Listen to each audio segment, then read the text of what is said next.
India उपजाऊ मैदानों और प्राचीन सभ्यताओं का देश अकाल के साथ एक कॉम्प्लिकेटेड रिश्ता रखता है। इसके इतिहास में भुखमरी का साया हमेशा मंडराता रहा है, जो एनवायरमेंटल वेरिएबिलिटी और इंसानी एक्शंस दोनों का नतीजा है। लेकिन ब्रिटिश राज के दौरान भारत में अकाल छिटपुट संकट से रिकरिंग ट्रेजेडीज में बदल गए। इस दौर में मानव इतिहास के कुछ सबसे विनाशकारी अकाल देखे गए, जिनमें लाखों लोग मारे गए और अनगिनत लोग भूख और विस्थापन से पीड़ित हुए।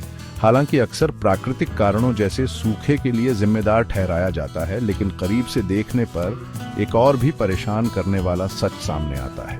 शाही लालच और उदासीनता से प्रेरित ब्रिटिश नीतियों ने प्राकृतिक आपदाओं के प्रभाव को बढ़ा दिया, उन्हें सामूहिक दुख के हथियार में बदल दिया। ब्रिटिश शासन के तहत भारत में आए अकाल केवल कुदरत के नहीं बल्कि नीति के जानबूझकर किए गए कृत्य थे, जो कॉलोनियलिज्म की क्रूर रियलिटीज का एक दुखद प्रमाण है।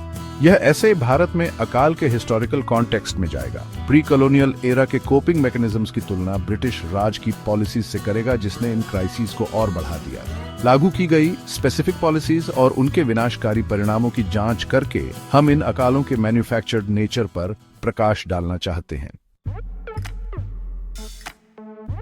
ब्रिटिश शासन से पहले भारतीय समाज ने प्राकृतिक आपदाओं, जिनमें अकाल भी शामिल है, के प्रभाव को कम करने के लिए इंट्रिकेट मैकेनिज्म्स विकसित किए थे। ये स्ट्रैटेजीज लोकल नॉलेज और कम्युनिटी सॉलिडारिटी में निहित स्कार्सिटी के समय में भी फूड सिक्योरिटी सुनिश्चित करने के उद्देश्य से थी।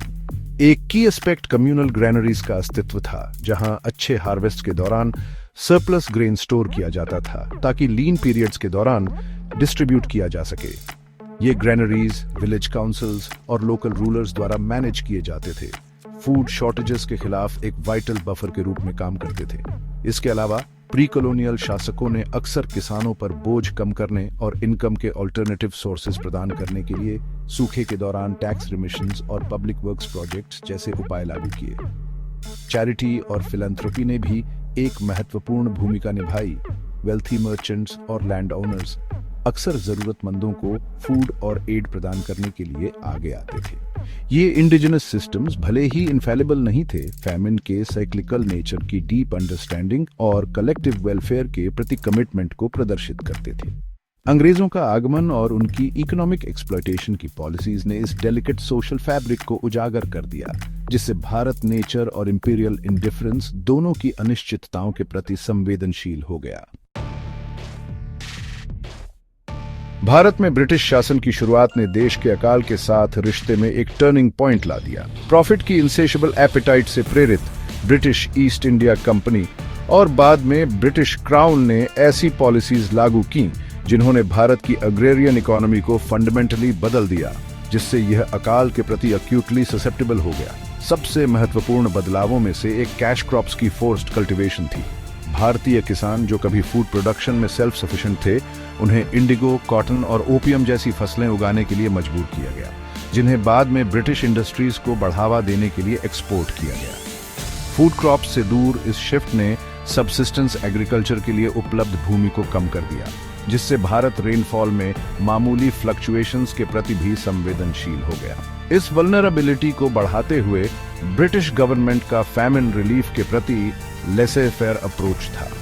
फ्री मार्केट इकोनॉमिक्स के सिद्धांतों का पालन करते हुए ब्रिटिश एडमिनिस्ट्रेशन ने लार्जली अकाल के समय में भी ग्रेन ट्रेड में हस्तक्षेप करने से इनकार कर दिया। ये बिलीफ कि मार्केट फोर्सेस स्वाभाविक रूप से फूड शॉर्टेजेस को रिजॉल्व करेंगी, ट्रैजिकली मिसगाइडेड साबित हुई। जैसे ही अकाल ने कंट्री साइड को अपनी चपेट में ले लिया, मुनाफा बढ़ाने की चाह रखने वाले अनाज व्यापारियों ने अपने स्टॉक्स जमा कर लिए, जिससे कीमतें स्टार्विंग पॉपुलेशंस की पहुंच से बाहर हो गई। प्राइस कंट्रोल्स लागू करने या अपने रिजर्व्स से अनाज जारी करने की ब्रिटिश गवर्नमेंट की अनिच्छा ने लाखों लोगों को स्टार्वेशन से मौत के घाट उतार दिया। ब्रिटिश पॉलिसीज का ह्यूमन टोल कैटास्ट्रोफिक से कम नहीं था। 18वीं सदी के अंत से 20वीं सदी के मध्य तक भारत ने कई विनाशकारी अकालों का अनुभव किया, जिनमें से प्रत्येक में लाखों लोगों की जान गई। 1770 के ग्रेट बंगाल फैमिन, जिसमें अनुमानित 10 मिलियन लोग मारे गए थे, ब्रिटिश राज की भारतीय सफरिंग के प्रति इंडिफरेंस का एक चिलिंग अर्ली एग्जाम्पल है। यह पैटर्न 19वीं सदी के दौरान जारी रहा। 1837, 1866, 1876 से 78 और 1896 से 99 में मेजर फैमिन्स के साथ प्रत्येक अपने पीछे मौत और निराशा की एक ट्रेल छोड़ गया।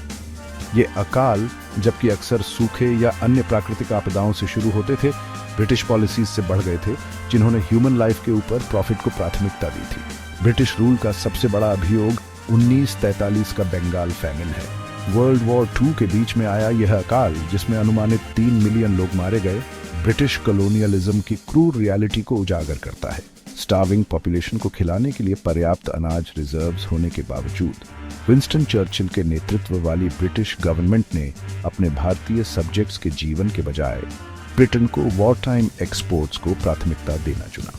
बंगाली लोगों की प्लाइट के प्रति चर्चिल की कैलस इंडिफरेंस, उनके डिसमिसिव रिमार्क्स और पर्याप्त एड प्रदान करने से इनकार करने में प्रमाणित ब्रिटिश इंपीरियलिज्म के मॉरल बैंक्रप्सी का एक चिलिंग टेस्टमेंट है।